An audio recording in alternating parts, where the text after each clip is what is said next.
D'abord, je voudrais dire ma joie d'être ici, car il est, hélas, assez rare que les personnalités politiques ou les événements politiques aient lieu en Anjou. C'est pourtant une terre hautement symbolique, surtout à Molévrier, donc entre l'Anjou et la Vendée, au cœur de la Vendée militaire, puisque c'est ici que partit le début de la lutte, si je puis dire, contre le grand reset initial que fut la Révolution française. Terre hautement symbolique sur laquelle nous avons en effet, avec nos camarades de l'Alvarium, tenté un certain nombre d'initiatives, un certain nombre de combats qui ont amené à notre dissolution. Alors aujourd'hui, Thierry m'a fait l'amitié de me demander de vous en parler un petit peu, mais je vais faire un petit peu le marchand. Sachez que si ma conférence n'est pas très intéressante, vous pourrez toujours vous rattraper en achetant un petit livre, Pourquoi l'Alvarium, qui donc est revenu sur cette aventure. Alors l'Alvarium est né dans le courant de l'année 2017, ou au début de l'année 2018, d'un constat assez simple, qui était le suivant. Nous, pour beaucoup, jeunes militants, nous avions milité dans des partis politiques ou alors dans des organisations, lesquelles n'étaient évidemment pas dénuées de mérite, mais nous avions le sentiment qu'à force de distribuer des tracts, de coller des affiches, pour réclamer des choses, pour vouloir que l'État veuille, nous allions nous décourager et que peut-être il était temps d'agir concrètement, au moins sur certains points qui semblaient essentiels à nos yeux. Et donc nous avons commencé avec l'action sociale. Alors, l'action sociale, c'est un grand mot fourre-tout, mais disons que nous avons voulu, à notre échelle, comme nous le pouvions, agir pour atténuer un petit peu la misère matérielle d'abord, mais aussi spirituelle et morale, des SDF angevins, des sans-abri. Donc tout au long de l'année 2018, nous avons commencé, fin de l'année 2017, début de l'année 2018, en distribuant des sandwichs chaque semaine, des produits d'hygiène, des vêtements, pour des nécessiteux de la ville d'Angers. Voyant que nous étions rejoints de plus en plus, nous avons décidé de prendre un local en nous disant qu'après tout, autant prendre un local pour avoir une vitrine, pour pouvoir expliquer aux gens ce que nous faisions, pourquoi nous le faisions, étant donné que nous avions décidé que charité bien ordonnée, commençant par soi-même, il fallait que cette aide sociale aille en priorité aux Français, à nos compatriotes.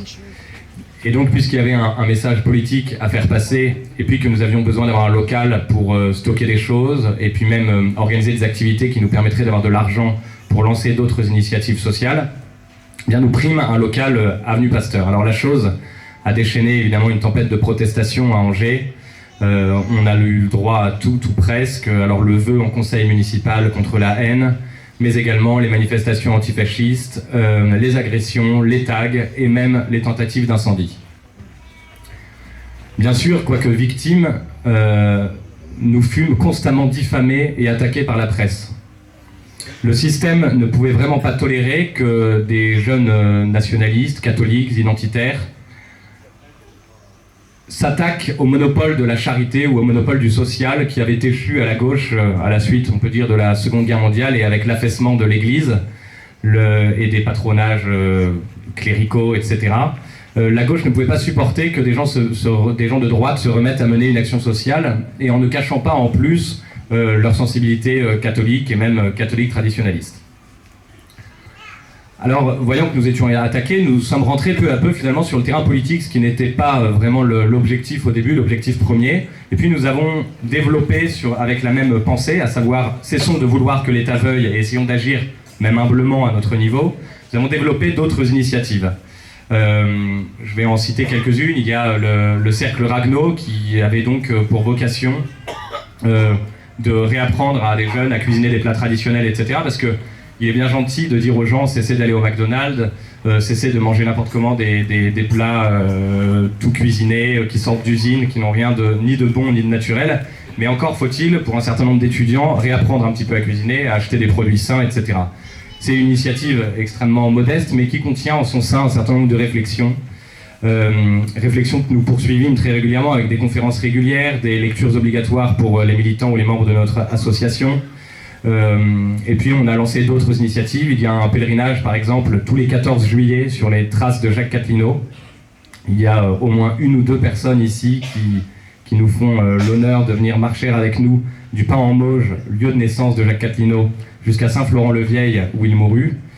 Et ça nous semble assez important, puisque pendant que les gogos fêtent la République, il faut bien que les gens originaires de l'Anjou et les héritiers de la Vendée catholique et royale prennent le soin à la fois d'honorer Dieu et en même temps d'honorer ses martyrs et ses combattants.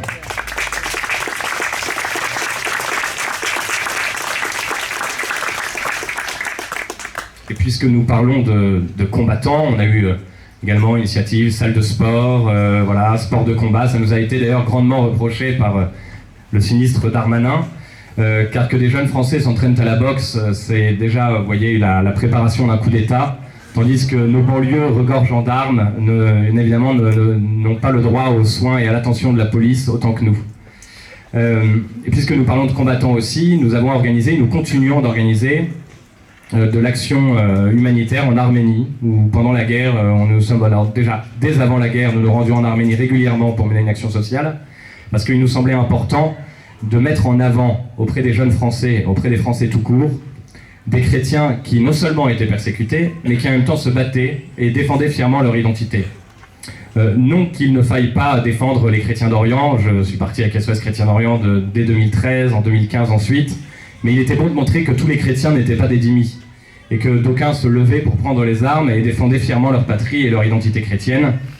Et le message de l'évangile tout court, face à des hordes soutenues par la Turquie et bien d'autres puissances, des hordes qui étaient bien supérieures en nombre, en moyens, en technique, en aguerrissement militaire. Et l'Arménie a été et continue d'être, je crois, un symbole de résistance vraiment inspirant pour nous autres, même s'il est vrai que la dernière flambée de violence qui a eu lieu il y a 2 ans a quand même nettement tourné à son désavantage. Parallèlement à tout ça, il s'est avéré que nous avions découvert dans Angers un immeuble appartenant à la municipalité qui était inoccupé. Et on s'est dit qu'après tout, puisque la municipalité, la préfecture, les associations subventionnées prenaient soin de loger un certain nombre de migrants, rien ne nous interdisait dans un immeuble abandonné de loger des Français, des SDF. Et donc pendant 2 ans, discrètement, on a retapé cet immeuble qui était absolument insalubre et inhabitable. Et nous l'avons, voilà, on l'a rendu totalement habitable. Nous avions rétabli l'eau, rétabli l'électricité. Nous avons pu loger un certain nombre de SDF dedans, discrètement, jusqu'à ce que, bien sûr, peu à peu, la chose ne s'ébruite. Et au bout de 2 ans, ceci a fuité. Et donc, notre squat, comme on dit, ou notre occupation non conforme, comme nous préférions l'appeler, fut découverte. Je vais passer sur les détails, mais sachez qu'en tout cas, nous n'avons pas mis beaucoup de temps à être expulsés, puisque là où les squats de gauchistes ou de migrants peuvent durer des années, ceux de gens qui ne se font pas remarquer, qui embellissent l'immeuble, qui le restaurent, sont expulsés en l'espace de quelques semaines. Et en fait, pourquoi je vous parle de cette occupation non conforme? Je ne veux pas vous faire la liste de tout ce qu'on a pu faire, de toutes nos initiatives, mais c'est parce que ça a été véritablement un tournant pour nous. Car c'est à partir de ce moment-là que l'État a commencé un certain nombre de persécutions. Puisque dans le même temps que celui où notre immeuble fut découvert, nous avions fait le choix de nous présenter à des élections locales. Alors, non que nous soyons de fervents républicains, nous sommes très modérément républicains, non que nous soyons de démocrates impénitents, mais nous considérions que pour nous adresser au plus grand nombre, que pour parler à nos concitoyens, et quoi que nous ayons fait le choix de nous communautariser, dans un monde où tout salut par le haut semble quasiment impossible à vue humaine, en tout cas salut par le haut, salut électoral, nous avions bien sûr fait le choix de la communautarisation, de la sécession, de la formation communautaire, etc. Mais nous étions dit que la charité chrétienne exigeait tout de même un engagement public, un petit peu plus public, tout simplement, et que les élections étaient un moyen privilégié de faire passer un message.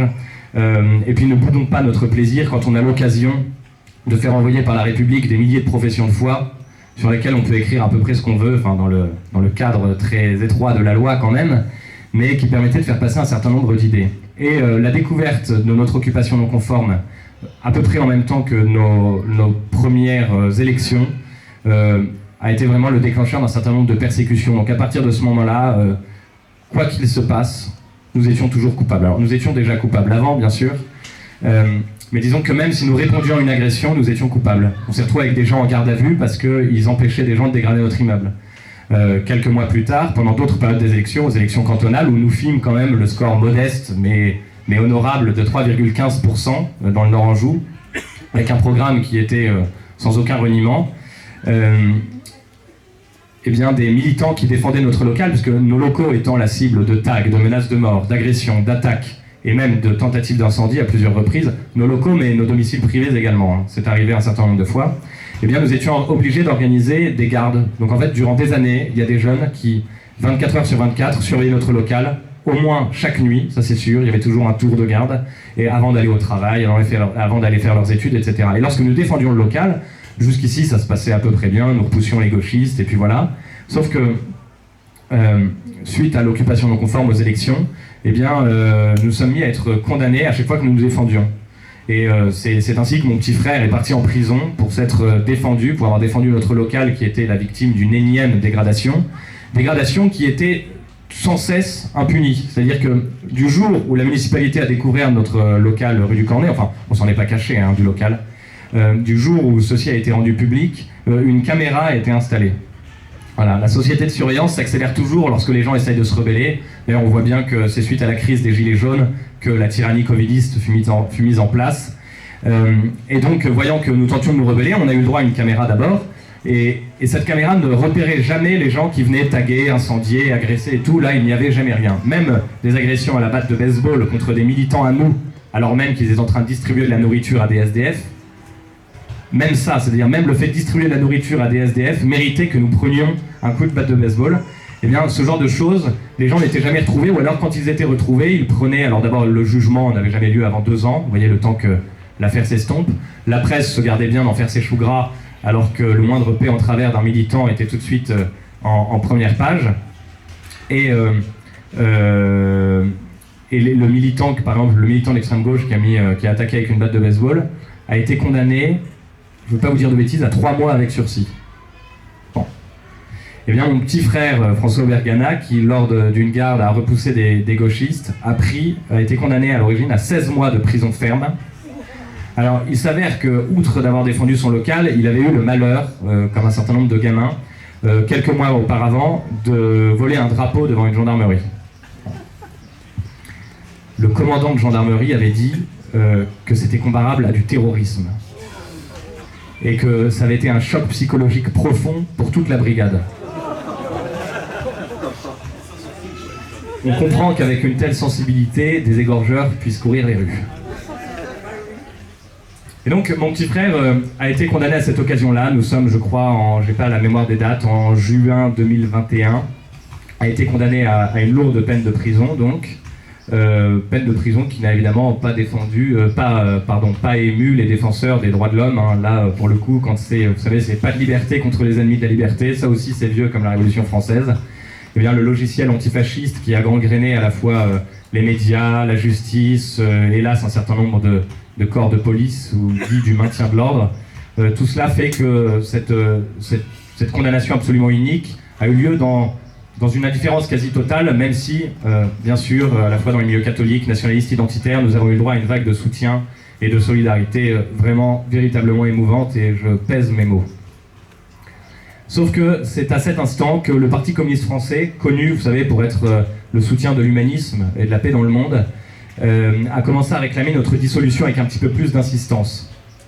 Et Darmanin, qui a besoin de donner des gages à l'extrême gauche, a lancé une instruction donc, pour dissoudre l'Alvarium, et au terme d'une procédure absolument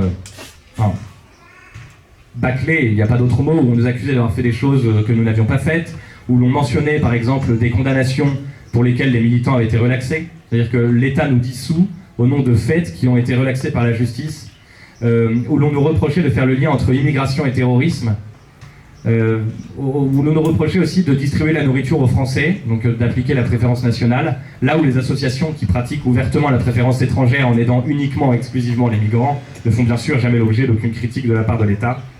Bref, au terme d'une procédure bâclée où nous n'eûmes même pas le loisir de nous défendre, l'Alvarium a été dissous. Alors, en quoi cela est véritablement très grave? C'est que si l'on regarde l'histoire des dissolutions un petit peu qui ont eu lieu ces 40-50 dernières années, certains ici peut-être s'en rappellent, car je vois quelques têtes chenues ou quelques cheveux gris, mais la dissolution d'Ordre Nouveau eut lieu après une bagarre absolument géante avec distribution de cocktails Molotov et coups de barre de fer. La dissolution plus récemment d'Unité Radicale au début des années 2000 eut lieu parce qu'un militant avait tenté un assassinat foireux contre le président de la République. La dissolution de l'œuvre française ou d'un certain nombre d'autres groupes dits d'ultra-droite avait eu lieu suite à une riposte face à une attaque d'extrême gauche où un militant d'extrême gauche avait malheureusement trouvé la mort. Mais donc déjà, on changeait la nature des dissolutions, c'est-à-dire que même en se défendant, nous étions dissous. Mais encore, on parlait d'organisations nationales qui avaient maillé le territoire, qui étaient connues de tous, qui appartenaient parfois au mouvement skinhead, donc qui appartenaient, si je puis dire, à une mouvance qui faisait peur naturellement, qui se réclamait de certaines idéologies, etc. Avec la dissolution de Génération Identitaire, on se met à dissoudre des gens, Génération Identitaire, qui avaient quand même poussé la dédiabolisation très très loin, en refusant un certain nombre de corpus idéologiques traditionnels de la droite nationale, en prenant soin de ne commettre aucun dérapage, de lisser leur image, de ne pas accepter n'importe qui dans leur mouvement, etc. Et pourtant, Génération Identitaire a été dissous de la même manière, d'ailleurs sur la base de décisions de justice qui finalement avaient été annulées en appel. Là où c'est très particulier avec l'Alvarium, c'est que finalement c'est un mouvement auquel on a reproché de distribuer des sandwichs, ce qui est quand même assez peu en termes sur l'échelle du terrorisme. Et surtout, c'est un mouvement local qui était absolument inconnu des Français. Je suis sûr que les 3/4 des gens qui habitent l'Anjou ici ne connaissent même pas l'Alvarium. Et pourtant, l'État a trouvé le moyen de dissoudre l'Alvarium.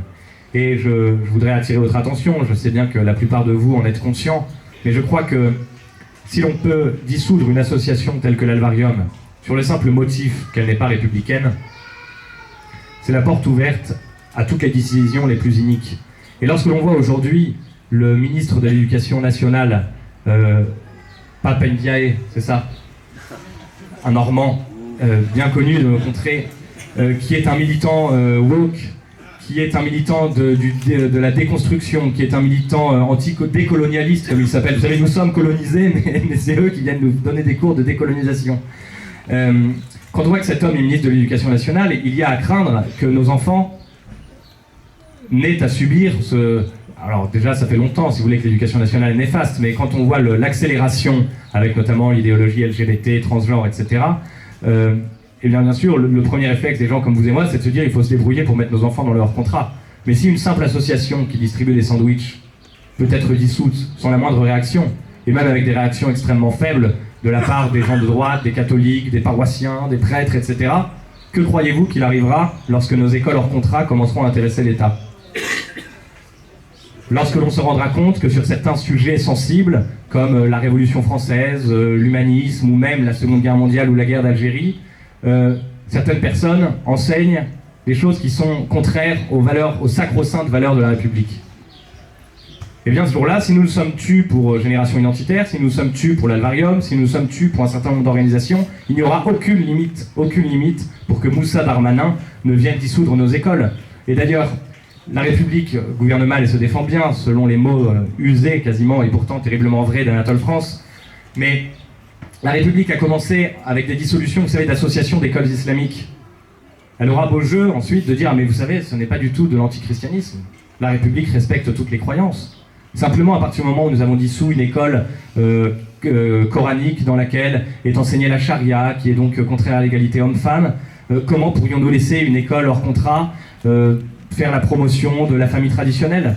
Comment pourrions-nous laisser une école hors contrat faire la promotion d'une vision absolument rétrograde de la religion, critiquer la liberté sexuelle?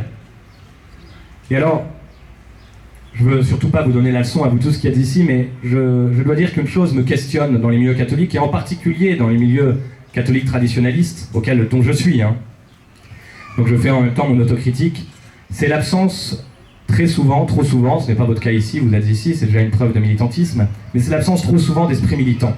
À vouloir conserver une forme de pureté, à ne pas vouloir se compromettre avec le monde, il y a fort à craindre que la République et nos gouvernants ne viennent à nous alors que nous pensions à l'abri. Et je crois que la moindre des choses, nous qui avons tant reçu, nous qui avons eu le don de la foi, ce don gratuit de Dieu, la moindre des choses, je crois, c'est que nous nous engagions un petit peu plus. Bien sûr, il faut, monsieur l'abbé est au premier rang, il faut que nous soyons toujours plus saints, etc. Et c'est d'abord le principal. Mais je crois bien, mes chers amis, que si les Vendéens, les Chouans s'étaient contentés de dire « mais c'est pas grave, la Révolution française, ça se passe à Paris, nous allons continuer à éduquer nos enfants chrétiennement. Nous continuerons à garder nos curés, c'est pas grave. » Eh bien, je crois que s'ils ne s'étaient pas levés, nous ne serions pas là aujourd'hui. car alors ils auraient été mangés tout crus.